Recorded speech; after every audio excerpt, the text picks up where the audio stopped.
Let's take you now to Mombasa. Our Francis Mtalaki is there with perspectives from residents of Mombasa County and indeed the coastal region in general when it comes to development and what the Jubilee administration has been able to do over the last 4 years. Francis? Well, here from the coast region, it seems to be a mixed reaction. There are those who are in support that the Jubilee administration has done quite well.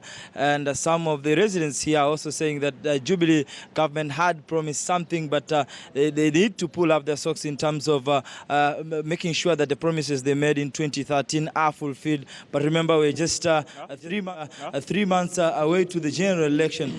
But more importantly, Yvonne, is like, I would want to involve one of the political analysts, who is Hassan Mwakimambu, for that matter, from the Pwani University, probably to digest more in terms of what Jubilee administration has been doing the last 4 years. Welcome to the program, Prof. And first things first, it is 4 years since the Jubilee government took to power. Yes. And how would you rate in a scale of 1 to 10, possibly, and why? I think in the rate of 1 to 10, I would give Jubilee about 55%, because it has been 4 years, very long 4 years, where they have made promises, but most of them have not been fulfilled fully. So basically, it has been 4 very long years. Would have said it has been 4 short years if all the promises that had made were fulfilled. So until now, I think generally they need to pull their socks for the remaining part of this race, to ensure that they are able to tell the citizens of Kenya why they did not fulfill many of their promises and what changes they will be bringing in case they are voted in again. 55 out of 100. What are the strengths there in this 55%? I think we have seen some improvements in many things. For example, the infrastructure. We didn't have it before, and they have made effort to put it up. For example, the roads. If you look at Mombasa, for example, they're building up a number of roads in general in the Coast Province. We have the standard gauge railway. It has faced challenges, but these challenges doesn't mean that they are not doing anything. They are doing something. We do not see some of the promises, for example, in schools, in the education sector. We are yet to see schools having the promised laptops, and also I think we were told that they will build a number of stadiums in a number of counties. We still haven't seen these ones. So I'm giving them 55% because they haven't done zero at all. They have done something, but they haven't fulfilled everything. And if they had done that, then they would have been in a better position. So on the basis of that, I think they need to pull their socks. Yeah. And looking at critical pointers like dealing with corruption, how would you rate the Jubilee administration?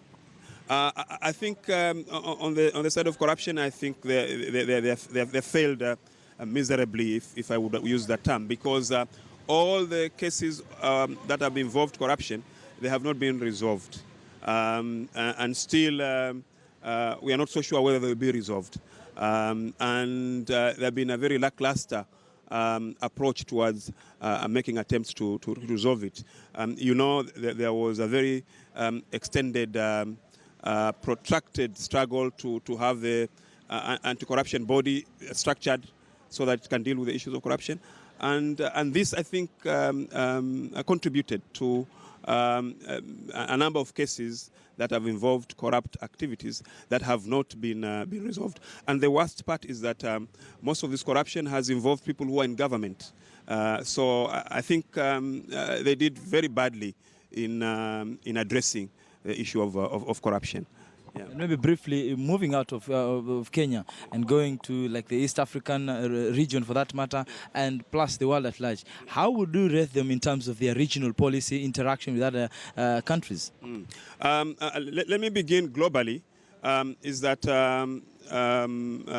they started doing very well to a certain extent with the ICC issue.